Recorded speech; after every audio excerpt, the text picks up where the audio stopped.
আসসালামু আলাইকুম ওয়া রাহমাতুল্লাহ। এই এলাকায় দিয়ে গেলাম এই এলাকার প্রার্থী যারা শফি ভাই সবার সেরা। শফিউল আলম দাঁড়িপাল্লা।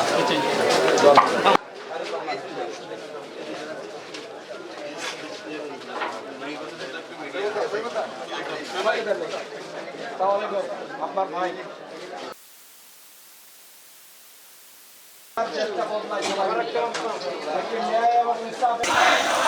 ত্রয়োদশ জাতীয় সংসদ নির্বাচনকে সামনে রেখে প্রত্যেকটি দল তাদের স্ব অবস্থান থেকে নির্বাচনী প্রচার প্রচারণা ইতিমধ্যে শুরু করে দিয়েছে এবং তারই অংশ হিসেবে দাঁড়িপাল্লা প্রতীকে চট্টগ্রাম 11 আসনের সংসদ সদস্য প্রার্থী জামায়াত ইসলামীর মনোনীত সংসদ সদস্য প্রার্থী শফিউল আলম তিনিও আজ দাঁড়িপাল্লা প্রতীকে নির্বাচনী প্রচার প্রচারণা শুরু করেছেন।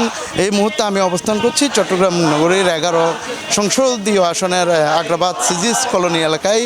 আপনারা দেখতে পাচ্ছেন তিনি এই এলাকার যেসব ভোটার রয়েছে তাদের সাথে কুশল বিনিময় করছেন এবং দাঁড়িপাল্লা প্রতীকে ভোট দেওয়ার আহ্বান জানাচ্ছেন এবং নানান প্রতিশ্রুতি তিনি তুলে ধরছেন এবং যে পরিবর্তন সেই পরিবর্তনের বিষয়ে কিন্তু তিনি জানাচ্ছেন এবং প্রত্যেক ভোটারদের সাথে কিন্তু তিনি কুশল বিনিময় করছেন এবং দাঁড়িপাল্লা প্রতীকে ভোটের আহ্বান জানাচ্ছেন।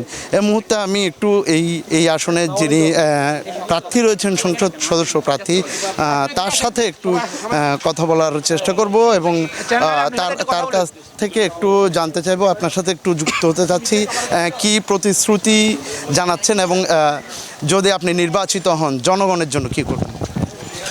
দেখুন, আমরা জাতির জন্য অত্যন্ত গুরুত্বপূর্ণ এই নির্বাচনটি। এই নির্বাচনে যদি আমরা ভুল করে ফেলি তাহলে আমরা আবারও অনেক বছরের জন্য পিছিয়ে যাব। কতদিন পিছিয়ে যাব আমরা জানি না।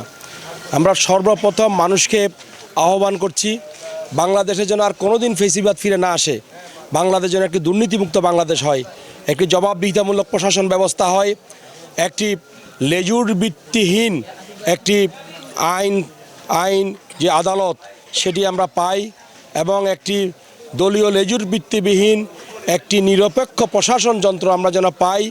পুলিশ বাহিনী থেকে শুরু করে মাঠ প্রশাসন, কেন্দ্রীয় প্রশাসন যেন কোনো লেজুর বৃত্তি না করে, সেই কারণে গণভোটে হাঁ ভোট দেওয়ার জন্য জনগণকে সর্বপ্রথম আমরা আহ্বান জানাচ্ছি। কারণ আমার প্রতীকে ভোট দিলে হয়তো আমি জিতে যাব, কিন্তু হাঁ ভোট জিতে গেলে বাংলাদেশ জিতে যাবে, বাংলাদেশের মানুষ জিতে যাবে। এটি আমাদের প্রথম আহ্বান। এরপর হচ্ছে এই বাংলাদেশকে বিগত সময়ে 54 বছর যারা শাসন করেছে তারা বারবার ব্যর্থ হয়েছে এবং বাংলাদেশকে একটি দুর্নীতিমুক্ত বাংলাদেশ, একটি চাঁদাবাজ মুক্ত বাংলাদেশ, একটি বেকার মুক্ত বাংলাদেশ করার জন্য জুলাই বিপ্লবের শহীদদের স্বপ্ন বাস্তবায়নে একটি বৈষম্যহীন বাংলাদেশ গড়ার জন্য আমরা দাঁড়িপাল্লায় ভোট চাই এবং আমরা এই বাংলাদেশে অতীতের প্রতিহিংসার কবর রচনা করে সকল দলের, সকল ধর্মের, সকল মতের মানুষ যেন আমরা একসাথে বসবাস করতে পারি, সেই জন্য সকলের বসবাসযোগ্য একটি মানবিক বাংলাদেশ গড়তে চাই। প্রতিহিংসার বিপরীতে আমরা একটি সাম্যের এবং একটি উদারতার বাংলাদেশ প্রতিষ্ঠা করতে চাই। কে কোন দল করেছিল, কে কোন দল করে, দ্যাট ডাজেন্ট ম্যাটার।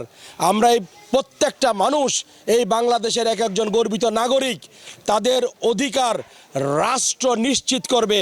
আমরা আল্লাহকে ভয় করি। আমরা জাতির কাছে, জনগণের কাছে এই মেসেজটি দিচ্ছি, আমরা আমাদের উপর অর্পিত দায়িত্ব পালনের ক্ষেত্রে আমরা যদি রাষ্ট্রীয় দায়িত্ব পাই, যদি বিজয়ী হই, ইনশাল্লাহ জনগণ আমাদেরকে আমানতদার পাবে। আপনার কাছ থেকে জানতে চাইবো, আপনি যে আসনটিতে নির্বাচন করছেন সেখানে বাংলাদেশের একটি বড় অংশ বন্দর অবস্থান করছে।